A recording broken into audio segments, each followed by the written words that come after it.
Assalamualaikum warahmatullahi wabarakatuh. Perkenalkan saya Avelin Larasati Mareta dengan NIM A1C224028 dari kelas R002 angkatan 2024, Program Studi Pendidikan Matematika, Fakultas Keguruan dan Ilmu Pendidikan Universitas Jambi.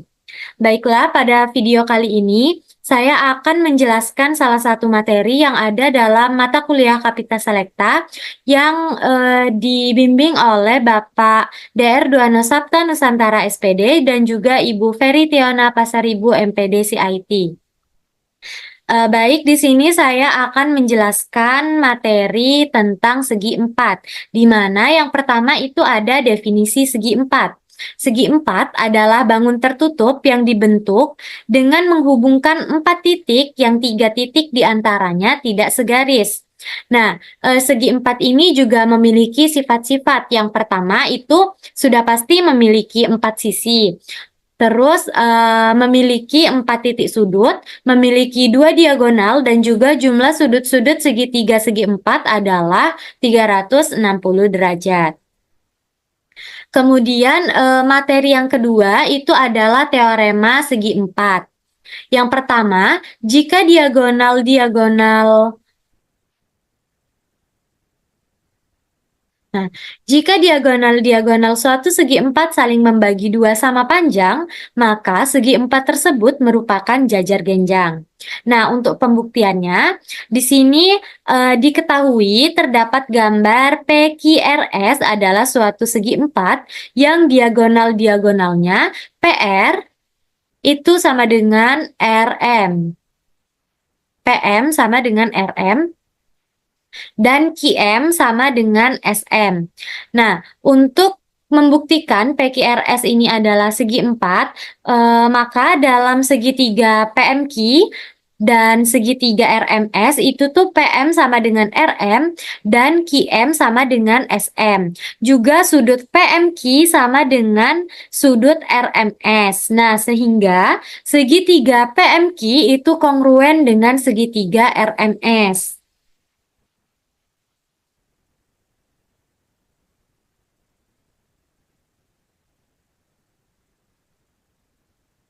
Nah, jadi sudut PQM sama dengan sudut RMS atau PQ itu sejajar dengan SR. Demikian pula kita dapat membuktikan bahwa PS ini sejajar dengan QR atau kita dapat mengatakan PQRS adalah jajar genjang.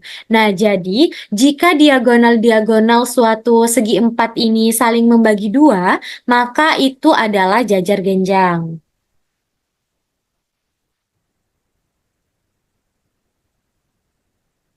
Nah, kemudian lanjut yang kedua itu jika sepasang sisi berhadapan pada suatu segi empat sejajar dan kongruen, maka segi empat tersebut adalah jajar genjang. Diberikan LMN adalah suatu segi empat yang diberikan. Ada LM itu sejajar dengan NK dan LM sama dengan NK. Nah, untuk membuktikan bahwa bangun tersebut adalah jajar genjang, itu tuh diberikan dengan sisi LM itu sejajar dengan sisi NK dan MK adalah sisi transversal. Untuk sudut LMK itu sama dengan sudut NKM. Nah, dalam sekarang kita lihat dalam segitiga KLM dan juga segitiga MNK. Nah, di situ kita dapat melihat bahwa LM itu sama dengan NK. Nah, jadi sudut LMK ini sama dengan sudut NKM. Jadi, LM itu sama dengan MK. Nah, sehingga segitiga KLM itu sama dengan segitiga MNK. Dan juga sudut LKM sama dengan sudut NMK. LK ini sejajar dengan MN dan LM sejajar dengan NK. Nah, jadi LMNK adalah jajar genjang. Oleh karena itu, jika sepasang sisi yang berhadapan dari suatu segi empat sejajar dan kongruen, maka segi empat tersebut adalah jajar genjang.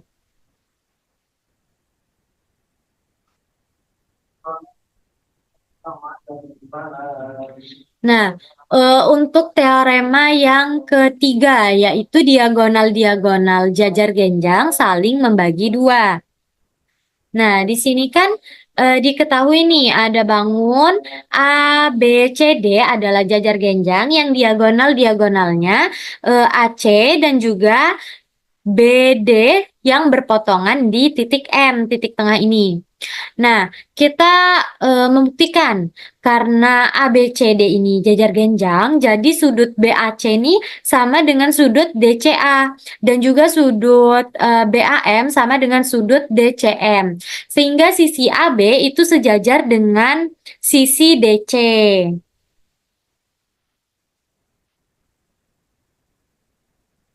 Nah, segitiga ABD, sudut ABD ini sama dengan sudut CDB dan juga sudut ABM sama dengan sudut CDM. Nah, sekarang kita lihat dalam segitiga ABM dan juga segitiga CDM. Di situ kita dapat melihat bahwa sudut BAM itu sama dengan sudut DCM. Dan AB itu kongruen dengan DC. Jadi sehingga sudut ABM itu sama dengan sudut CDM. Nah, jadi segitiga ABM ini kita artikan kongruen dengan segitiga CDM. Nah, jadi diagonal-diagonal jajar genjang itu memang saling membagi dua. Lanjut teorema yang keempat, yaitu sudut-sudut yang berhadapan pada jajar genjang adalah kongruen. Nah, di sini untuk gambarnya nih, ada segitiga A, B, C, D yang diagonalnya ini M. Nah, jadi di sini kan pada segitiga AMB, misalnya A, M, B, gitu. Pada segitiga AMB dan juga segitiga CMB itu tuh sudut AMB sama dengan sudut CMB. Nah, sehingga segitiga AMB itu kongruen dengan segitiga CMB. Nah, dengan cara yang sama kita juga dapat membuktikan bahwa segitiga CMB ini kongruen dengan segitiga CMD. Selain itu juga kita dapat membuktikan bahwa segitiga CMD kongruen dengan segitiga AMD. Jadi, jika diagonal-diagonal suatu segi empat saling membagi dua tegak lurus, itu dikatakan belah ketupat. Nah, maka segi empat tersebut adalah belah ketupat. Lanjut ke teorema yang terakhir. Jika diagonal-diagonal jajar genjang kongruen, maka jajar genjang tersebut adalah persegi panjang. Nah, ini diketahui ada maaf di sini diagonal persegi panjang, persegi panjang. Nah, di sini ABC adalah persegi panjang yang diagonal AC, AC itu kongruen dengan DB. Kemudian untuk membuktikan bahwa bangun tersebut memang betul persegi panjang, kita lihat pada segitiga ABC dan juga segitiga DCB. Nah, ruas AC sama dengan ruas DB dan juga ruas AB sama dengan ruas DC. Kemudian selain itu juga ruas BC sama dengan ruas CD. Sehingga segitiga ABC itu kongruen dengan segitiga DCB. Jadi sudut ABC itu sama dengan sudut DCB. Kemudian selain itu juga sudut ABC dan juga sudut DCB ini saling melengkapi. Sehingga sudut ABC sama dengan sudut DCB itu sama dengan 90 derajat. Nah, kita juga bisa membuktikan bahwa sudut BAD sama dengan sudut CDA itu sama dengan 90 derajat. Jadi, kita menyimpulkan bahwa ABCD adalah persegi panjang. Nah, oleh karena itu, jika diagonal-diagonalnya ini kongruen, maka itu tuh kita sebut persegi panjang. Kemudian lanjut ke materi yang ketiga, itu ada keliling dan juga luas segi empat. Nah, jadi segi empat ini terbagi menjadi kayak ada beberapa bangun datar di dalam segi empat ini. Yang pertama itu ada persegi, di mana luasnya itu sisi kali sisi, kelilingnya adalah 4 kali sisi. Nah, kemudian ada persegi panjang yang luasnya itu panjang kali lebar, kelilingnya adalah 2 kali panjang ditambah lebar. Nah, kemudian ada jajar genjang. Untuk luasnya itu alas jajar genjang dikali dengan tingginya. Kemudian kelilingnya itu AB ditambah dengan BC ditambah dengan CD ditambah dengan DA. Jadi untuk mencari keliling dari jajar genjang ini, kita menjumlahkan semua sisi jajar genjang. Nah, untuk trapesium itu luasnya setengah kali setengah AB ditambah dengan DC dikali dengan T, atau juga sama dengan setengah dikali jumlah sisi yang sejajar. Tadi kan AB dan juga DC itu kan sisinya sejajar. Jadi jumlah sisi yang sejajar itu dikali dengan tinggi. Kemudian untuk kelilingnya itu kita menjumlahkan semua sisi yang ada di dalam bangun tersebut. Jadi kan ini sisinya ada berapa nih? Ada 4. Jadi AB ditambah BC ditambah CD ditambah dengan DA. Nah, lanjut ke belah ketupat. Di sini belah ketupat luasnya yaitu setengah dikali diameter 1 yaitu AC, panjang AC dikali dengan diameter 2 yaitu panjang dari DB. Nah, untuk kelilingnya itu 4 kali sisi. Berarti ini sisi ini dikali sisi ini dikali sisi ini kali sisi ini. Nah, kemudian untuk yang terakhir itu ada bangun datar layang-layang. Nah, untuk luas bangun datar ini itu setengah dikali diameter 1 itu BD dikali dengan diameter 2 yaitu AC. Untuk kelilingnya itu AB ditambah BC ditambah dengan CD ditambah dengan DA.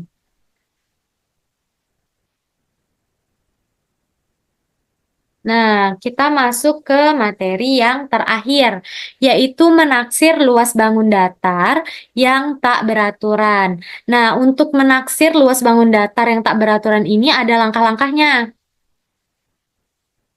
Yaitu langkah-langkahnya yang pertama nih, kita harus menyalin gambar bangun tersebut pada kertas berpeta dan memberikan garis pada bagian tepinya. Nah, hitunglah peta yang menutupi bagian tersebut. Untuk peta yang tidak utuh, jika peta itu menutupi bagiannya lebih dari setengah bagian, maka peta itu dihitung satu petak. Nah, di sini ada ilustrasinya. Di sini kita contohkan mencari luas dari daun ini ya. Ini kan ada gambar daun, kita harus salin gambar ini ke kertas yang berpeta. Di sini sudah ada, kemudian kita menghitung tuh ada berapa kotak yang kena untuk gambar daun tersebut. Nah, jika kotaknya ini terkenanya setengah, berarti bisa dihitung. Dihitung satu nih, kita hitung bareng-bareng. Ini ada satu, dua. Ini kan nggak sampai setengah, jadi yang ini nggak usah kita hitung. Jadi satu, dua, tiga, empat, lima, enam, tujuh, delapan, sembilan, 10, 11, 12, 13, 14, 15, 16, 17. Nah, jadi untuk daun ini itu tuh ada berapa? Tadi 17 ya, 17 satuan. Iya enggak? 1, 2, 3, 4, 5, 6, 7, 8, 9, 10, 11, 12, 13, 14, 15, 16, 17. Iya, untuk daun ini ada 17 satuan. Nah, kemudian itu materinya tadi sudah saya jelaskan. Kemudian di sini saya akan ada contoh soal, yaitu untuk soal yang pertama itu ada soal simulasi UNBK Matematika SMP tahun 2018. Nah, untuk soalnya itu di sini kan terdapat sebuah gambar dengan sebidang tanah berbentuk trapesium sama kaki. Di bagian dalam akan dibuat kolam ikan yang sebangun dengan tanah tersebut. Di sekeliling kolam dibangun jalan setapak. Luas jalan tersebut adalah. Nah, untuk penyelesaiannya kita coba hitung dari luas tanah dan juga luas kolam. Itu kan bentuk tanah dan juga kolam sama-sama berbentuk trapesium sama kaki, sehingga kedua trapesium adalah trapesium yang sebangun. Jadi X per 15 sama dengan 36 per Y sama dengan 20 per 25. Nah, untuk 20 per 25 ini bisa kita kecilkan lagi, jadi X per 15 sama dengan 36 per Y sama dengan 4 per 5. Nah, setelah itu kita cari satu-satu. Kita cari yang X-nya dulu. Jadi X per 15 sama dengan 4 per 5. X sama dengan 4 per 5 dikali dengan 15. Kita dapat X sama dengan 12. Kemudian kita cari nilai Y-nya. 36 per Y sama dengan 4 per 5. Y sama dengan 5 per 4 dikali dengan 36. Y sama dengan 45. Nah, di sini kan kita sudah dapat nilai X-nya yaitu 12 dan juga Y-nya 45. Kemudian untuk mencari luas tanah, setengah dikali alas dikali dengan tinggi. Kita kan sudah dapat alasnya ini. Jadi setengah dikali alasnya adalah 45, karena Y-nya tadi 45, kemudian kita tambah dengan 15. 15 ini panjang dari sini ke sini. Nah, kita kan belum tahu nih tingginya berapa. Jadi kita harus mencari tingginya dulu, tinggi dari tanah tersebut. Jadi TT sama dengan akar, kita gunakan rumus Pythagoras, yaitu 25 kuadrat dikurang 15 kuadrat sama dengan akar 625 dikurang dengan 225 sama dengan akar 400. Akar 400 adalah 20. Nah, kita sudah dapetin tinggi dari tanah. Jadi tinggi ini dikali dengan 20. Nah, hasil kali dari setengah dikali 60 dikali 20 adalah 600 meter kuadrat. Kemudian untuk luas kolam kita buat sama seperti ini rumusnya, yaitu setengah dikali dengan alas dikali dengan tinggi.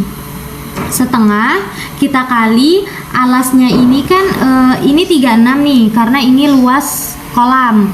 36 kita tambah dengan 12 karena X-nya kita udah dapat 12.